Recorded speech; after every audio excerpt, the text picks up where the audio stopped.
Baik, selamat pagi, siang, sore, atau malam, eh, Pak Irwan dan juga teman-teman yang melihat video ini. Perkenalkan, nama saya Joseph Ken Subianto Junior, bisa dipanggil Ken. Saya salah satu mahasiswa Matematika Angkatan 2020 yang mengambil mata kuliah pengantar proses stokastik. Dan di sini saya membuat video penjelasan mengenai ujian tengah semester saya. Baik, mungkin segitu cukup perkenalannya saja. Mungkin saya mulai dari yang nomor pertama, yaitu mengenai proses stokastik. Eh, saya memulai dari definisinya terlebih dahulu.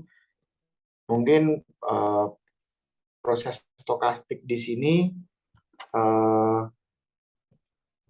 merupakan suatu peubah acak yang dimana bergantung pada waktu dan ruang.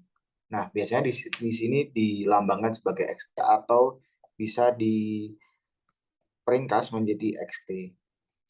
Nah, yang dimana bisa dijelaskan di bawahnya adalah T ini merupakan waktu yang dimana eh, antara waktu diskrit dan kontinu. Jadi, kalau untuk yang diskrit adalah di sini terdapat T di mana anggota dari 0, 1, 2, dan 3. Lalu untuk yang kontinu, di sini adalah T di mana hubungan dari 0 hingga tak hingga atau min tak hingga hingga menuju tak hingga. Nah, di sini bisa dikatakan sebagai ruang parameternya.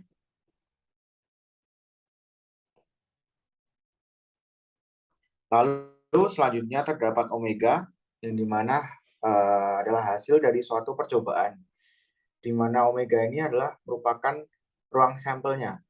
Nah, di sini omega di sini juga bergantung pada diskrit dan kontinu,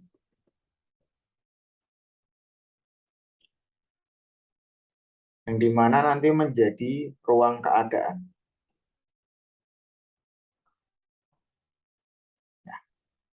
Nah, sedangkan untuk nilai xt omega atau kita sebut xt saja, itu merupakan nilai state. Nah, nilai state ini adalah gabungan dari ruang parameter dan nilai keadaannya. Mungkin untuk memperjelasnya, ada beberapa klasifikasi atau kapan kita menggunakan proses stokastik tersebut. Nah, oke. Untuk yang pertama ada ruang parameter diskrit, yang dimana ruang parameter diskrit ini adalah ruang parameter diskrit dengan ruang keadaan diskrit, yang dimana proses stokastik ini bisa lihat dari grafiknya di sini bahwa grafik ini terlihat cukup renggang dan juga terpisah-pisah. Ini menunjukkan bahwa dari ruang keadaan dan juga ruang parameternya itu diskrit ya teman-teman. Mungkin kalau untuk bisa diberi contoh itu adalah eh, banyaknya HP yang terjual. Yang terjual di sini adalah keadaannya, yang dimana di suatu toko per hari. Nah, per hari ini adalah parameternya. Jadi jelas terlihat bahwa jelas itu diskrit.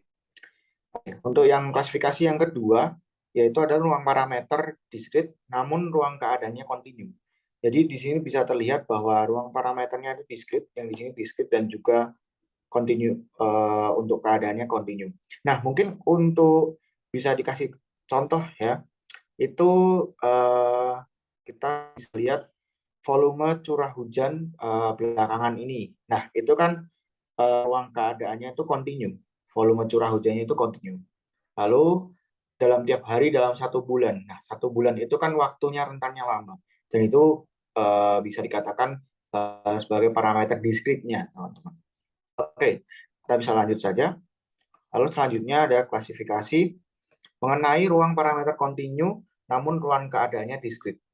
Nah, di sini bisa dilihat dari grafiknya cukup renggang, namun eh, terlihat terdapat kontinunya.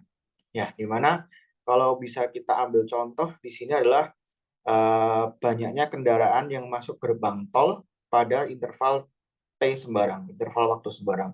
Jadi ketika ada berapa banyak di sini mobilnya, lalu pada waktu berapa lama, berapa banyak, begitu teman-teman. Lalu untuk selanjutnya yang terakhir adalah ruang parameter kontinu dan ruang keadaan kontinu, di mana grafik ini sangat smooth teman-teman, yang dimana kalau bisa kita tarik contoh adalah suatu volume kita ketika meminum sesuatu ada selang waktu tertentu. Jadi volumenya minum ini akan katakanlah berapa mili dan waktunya ini adalah berapa menit. Begitu. Mungkin untuk klasifikasi mengenai proses stokastik cukup sekian teman-teman. Mungkin kita lanjut dulu ke contoh masalah dalam sehari-hari atau yang bisa digunakan dalam proses stokastik. Yang pertama adalah jelas pelemparan uang, pelemparan mata uang, sama seperti yang pernah dijelaskan di kelas, pelemparan mata uang di sini. Kita misalkan X1 sebagai pelemparan mata uang yang pertama, lalu X2 pelemparan mata uang yang kedua, lalu hingga seterusnya sampai Xn untuk pelemparan uang ke N. Ini adalah merupakan proses koaksik yang dimana ini adalah menggunakan parameter diskrit ya teman-teman. Lalu yang kedua adalah jumlah daun yang berguguran tiap hari. Nah, mungkin untuk penjelasannya dari hari ke hari daun akan pasti berguguran. Nah, namun belum bisa dipastikan karena jumlah untuk hari berikutnya itu bisa saja berbeda dengan yang sebelumnya, bisa saja lebih dari yang sebelumnya. Gitu. Lalu ada jumlah penumpang bus setiap harinya. Ya, kalau kita tarik dari contohnya setiap pagi hari aja. Kalau dari pagi hari biasanya mendekati jam kerja, biasanya sangat banyak. Namun nanti bakal menurun ketika jam kerja sudah dimulai dan menjelang jam istirahat. Namun kembali naik lagi ketika jam pulang kerja terjadi eh, ketika jam pulang kerja, dan itu pun hampir terjadi waktu setiap hari. Tadi sudah seperti yang dikatakan dari banyaknya kendaraan yang masuk gerbang tol ya teman-teman. Lalu yang selanjutnya ada rantai Markov. Nah, rantai Markov di sini mungkin akan dijelaskan di satu slide kemudian. Oke, jadi untuk rantai Markov secara gampangnya adalah proses stokastik yang dimana terdapat sebuah waktu diskrit dan state-nya juga diskrit, yang dimana terdapat syarat jika T di sini hingga menjadi Tn dan semua himpunan A hingga A1 hingga N berlaku bahwa seperti pada persamaan berikut. Nah, untuk gampangnya di sini adalah peluang masa datang bersyarat masa lalu dan sekarang. Nah, tapi untuk rantai Markov di sini itu hanya bersyarat pada masa mendatang tanpa masa lalu. Jadi begitu. Ini merupakan shift dari rantai Markov ya teman-teman, dan bisa dikatakan kembali fenomena masa datang hanya dipengaruhi oleh masa sekarang. Oke. Selanjutnya ada discrete time Markov chain atau di DMC seperti yang sudah dipelajari di kelas. Ini adalah suatu proses stokastik dengan waktu diskrit dan memiliki nilai discrete-nya. Lalu selanjutnya untuk rantai Markov sendiri ini adalah merupakan peluang perpindahan dari state I ke J dalam waktu tertentu T. Mungkin mengenai pembahasan nomor 1 dicukupkan. Mari kita lanjut untuk pembahasan nomor yang kedua.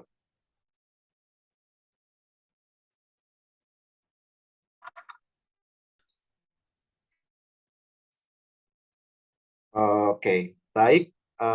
Untuk nomor yang kedua, saya mungkin berbeda slide dengan yang tadi. Ini bisa dilihat bahwa kita perlu menyelesaikan soal yang dimana let Xn be a Markov change on state space, which the state is 1, 2, 3, 4, 5 with the transition matrix below. Oke, nah yang pertama adalah is this change irreducible and is it aperiodic? Bisa dilihat bahwa pertama-tama saya akan membuat diagram seperti yang sudah ada di sini.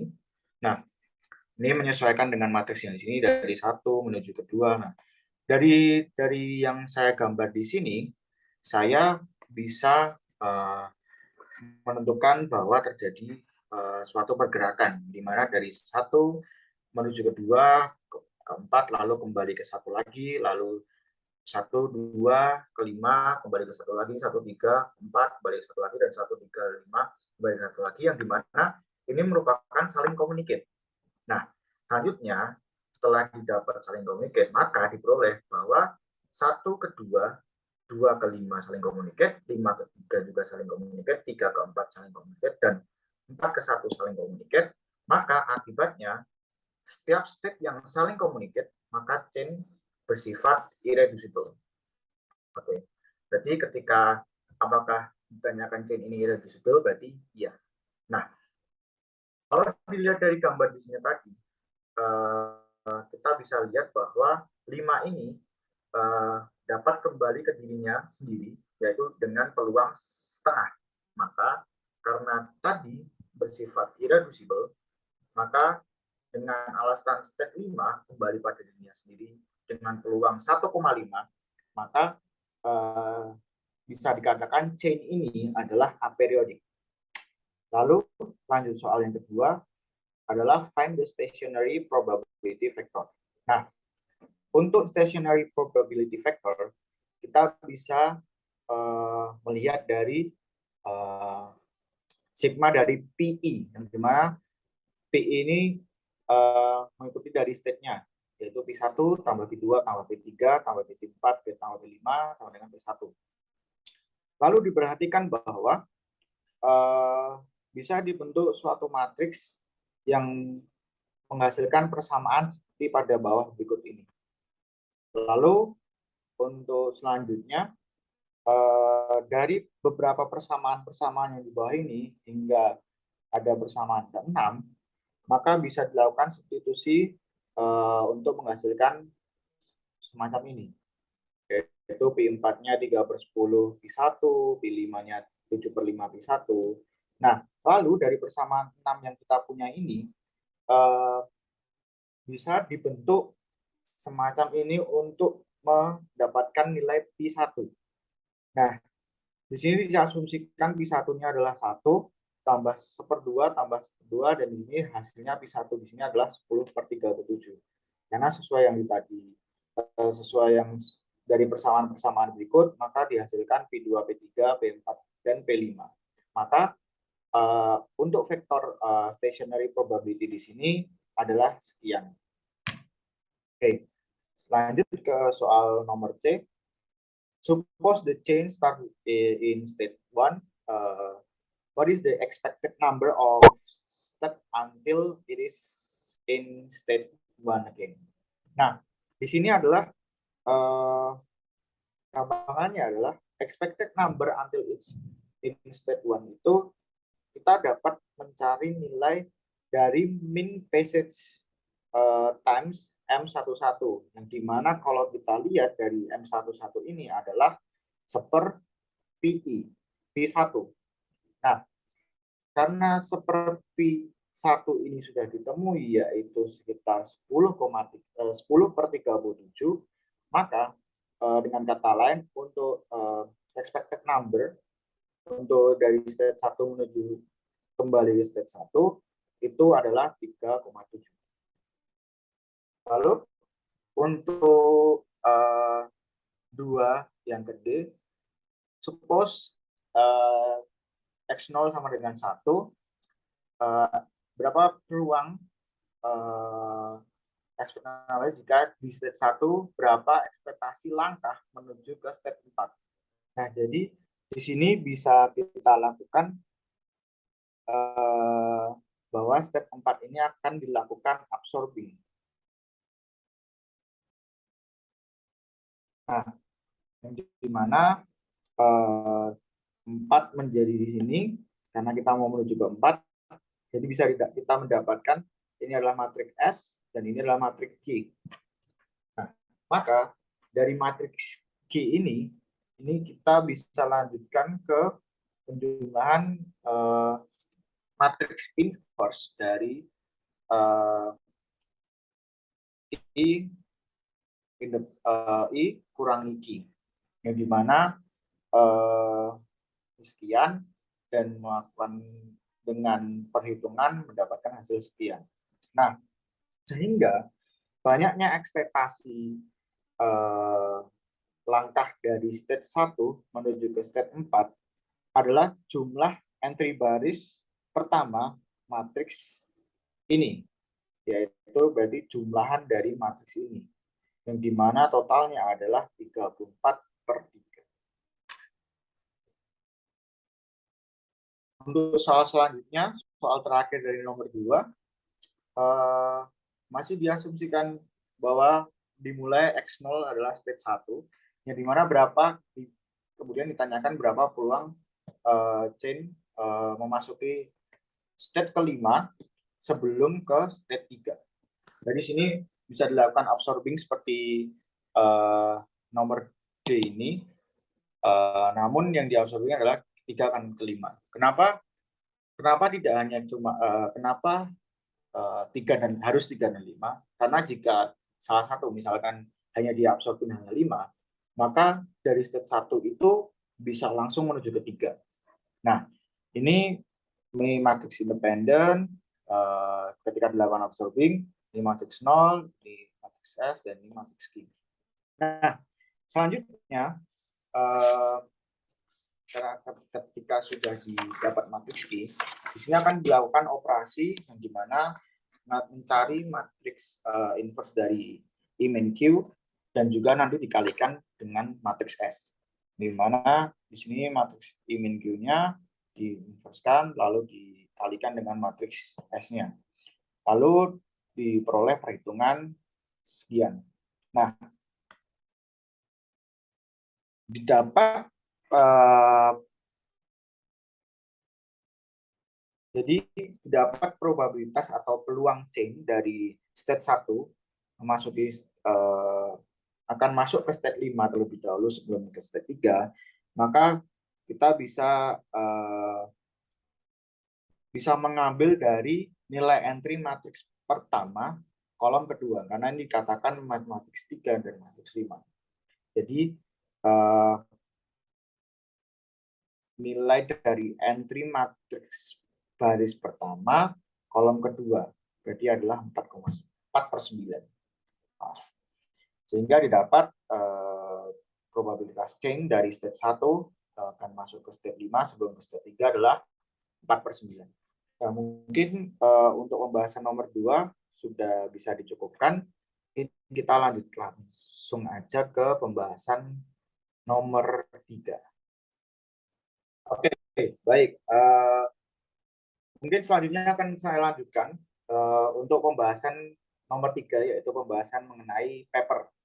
Di mana paper saya ini dengan teman-teman saya sekelompok memilih performance analysis of radio spectrum for cognitive radio wireless networks using discrete time Markov chains, atau analisis kinerja dari suatu spektrum radio untuk jaringan nirkabel radio kognitif dengan menggunakan discrete time Markov chains. Itu saya sendiri dari kelompok 10. Nah, ini ada beberapa hal yang saya jelaskan, yaitu ada latar belakang penelitian, tujuan penelitian, rumusan masalah. Lalu yang kedua ada pembahasan variabel stokastik. Lalu yang terakhir itu mengenai kesimpulan dari suatu penelitian. Selanjutnya, untuk latar belakang sendiri, radio kognitif ini ditujukan untuk menyediakan penggunaan spektrum radio yang efisien dengan menggabungkan teknik akses spektrum dinamis. Nah, untuk menyediakan penggunaan spektrum yang maksimal, salah satu teknik yang efisien adalah mengizinkan channel terlisensi melakukan dynamic sharing channel yang tidak terlisensi ketika channel ini sedang gratis. Cukup menarik. Kita bisa lanjut. Nah, mungkin untuk tujuan diadakannya penelitian ini adalah untuk menyediakan jaringan nirkabel atau biasa disebut wireless yang cukup luas dengan kapasitas tinggi ke daerah pedalaman yang susah sinyal. Lalu untuk rumusan masalahnya, variabel stokastik apa yang dirumuskan dalam model tersebut, lalu mengapa variabel stokastik tersebut dirumuskan. Lalu kemudian selanjutnya membahas tentang variabel stokastiknya. Di sini menggunakan discrete time Markov chain. Bisa teman-teman melihat di sini bahwa kerangka kerja yang digunakan ini di TMC untuk menunjukkan proses registrasi dari CPI. CPI di sini adalah Customer Premise Equipment dengan BS yaitu base stationnya di IEEE 802.22 WRAN, yang dimana WRAN ini adalah Wireless Regional Area Network. Alasan menggunakan model DTMC karena sifatnya yang berhubungan dengan pemodelan fenomena dalam berbagai disiplin ini.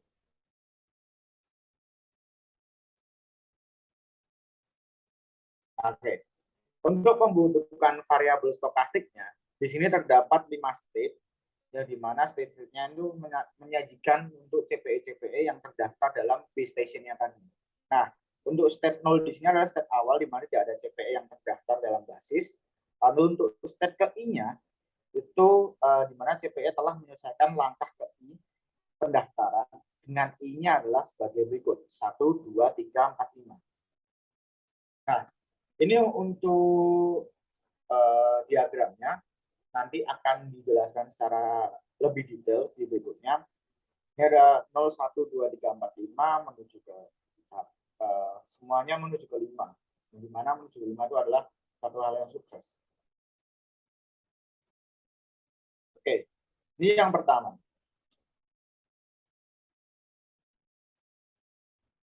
Nah, oke. Untuk probabilitas state ke 0 menuju state 1, ya tepatnya di sini, itu adalah 1. Yang dimana dari 1 menuju ke 2 itu masih 1. Sedangkan dari 2 nanti mulai akan terjadi perpecahan ke bawah dan juga ke samping. Yang dimana untuk dari 2 menuju ke 3 itu adalah 1 min PC02. Lalu selanjutnya seperti analog karena ini akan terdapat perpecahan atau tabrakan. Nah, ini masih tanpa tabrakan ya teman-teman. Dan jadi menuju ke terakhir adalah menuju ke 5. Nah, untuk selanjutnya saya mungkin akan menjelaskan kenapa terjadinya tabrakan. Jadi peluang tabrakan itu adalah terjadinya tabrakan itu karena ada suatu sinyal yang ingin lebih melebarkan, lalu terjadi tabrakan. Dan bisa saja tabrakan yang di sini itu bisa langsung menuju ke sini, tapi bisa tertabrak lagi menuju ke sini. Dan peluangnya bisa saja ke sini dan nah, lalu yang dari sini itu akan kembali ke 1 untuk diulang kembali prosesnya dan bisa saja langsung ke sini atau mengalami tabrakan ke sini. Dan untuk peluang-peluangnya itu dijelaskan di sini ada PC02, PC12, PC22 dan bagaimana berikutnya. Kenapa hanya sampai 3? Karena di sini di dalam paper yang kami pelajari itu ada masalah eksternal yang dimana mungkin semacam pembiayaan supaya karena ketika semakin kecil jadi biayanya juga ikut semakin kecil. Jadi ini hanya disampai untuk state 2-3 atau titik 3. Dan ini ada peluang tabrakan pertama di state 2 PC02. Nah, makanya ketika nanti tidak terjadi tabrakan atau langsung menuju state 3, berhasil menuju state 3, nantinya akan peluangnya adalah 1 min PC 12. Dan begitu seterusnya teman-teman, seperti yang di sini. Peluang tabrakan kedua di state 2, sudah ada PC22, lalu peluang tabrakan keempat di PC32. Oke. Nah, untuk state 3 dan state 4 sebenarnya bisa dijelaskan secara analog. Mungkin saya bantu jelaskan sedikit lagi. Jadi di sini bisa kemungkinan juga adalah terjadi tabrakan, bisa saja langsung. Nah, ketika sampai di sini juga, ini nanti bisa mengalami tabrakan juga ke bawah, atau bisa langsung juga ke 4. Dan begitu seterusnya dengan peluang-peluang sebagai berikut. Mungkin teman-teman bisa mengkompos dulu dan memahami secara satu persatu. Oke. Selanjutnya, ini untuk step keempat, yang dimana masih dengan hal yang sama, yaitu dengan adanya tabrakan. Jadi ketika dari 4 sini bisa masuk dari 3.1, 3.2, 3.3, masuk ke 4 sini, bakal terjadi tabrakan atau bisa jadi langsung. Dan ketika di sini, itu bisa tertabrakan dan juga bisa jadi langsung. Nah, dengan peluang-peluangnya adalah berikut ini. Baik, ini bisa dilakukan secara analog dan tujuannya adalah menuju ke 5. Nah, ini untuk transition matrixnya. Kami di sini tidak menampilkan solusi eksaknya karena memang pada paper yang kami dapatkan di sini memang hanya memodelkan dan tidak terdapat datanya. Begitu, teman. Lalu ini untuk parameter P-nya, jelas bisa di pause dulu untuk mendalaminya, dan mungkin dari penggambaran tadi kurang jelas bisa melihat dari sini parameternya. Nah, lalu dari situ apa sih kesimpulan yang bisa kami dapat atau saya dapat gitu. Selama diskusi kemarin kami menyimpulkan bahwa IEEE 802.22 wireless regional WIRAN atau WIRAN itu adalah standar internasional pertama yang berbasis radio kognitif. Nah, proses asosiasi dalam WIRAN ini dapat digunakan sebuah rantai discrete time Markov chain. Nah, yang dimana terdapat 3 langkah, yaitu untuk melakukan asosiasi CPE dengan base station tadi, yang dimana ada initial rings, autentikasi, dan registrasi. Dapat dilihat dari pembahasan sebelumnya, teman-teman. Nah, lalu, tadinya, kenapa alasan memilih DTMC? Karena ini nanti DTMC ini sangat berguna untuk istilahnya mensimulasikan skenario waktu nyata dan juga menyediakan informasi waktu. Jadi nantinya dengan DTMC ini dapat menghitung waktu yang dihabiskan di negara bagian yang berbeda, karena pasti tidak bakal ada yang sama. Nah, di mana menunjukkan waktu yang dibutuhkan peralatan dasar customer atau CPE untuk mendaftarkan ke base station-nya. Nah, untuk pekerjaan yang diusulkan berguna secara dinamis, menentukan waktu yang dibutuhkan untuk mengaitkan jumlah CPE yang berbeda dengan base station-nya tadi. Nah, selanjutnya juga dapat digunakan di CR berbasis IoT dan CR berbasis FAN. Oke, mungkin sekian video penjelasan mengenai ujian tengah semester mata kuliah pengantar proses stokastik. Jika ada pertanyaan lebih lanjut bisa isi di kolom chat pada di bawah ini atau kolom komentar. Lalu tak lupa juga selalu mengingatkan untuk like dan subscribe, dan juga bisa share ke teman-teman supaya siapa tahu berguna bagi sesama. Mohon maaf jika banyak salah kata. Saya pamit untuk diri. Terima kasih.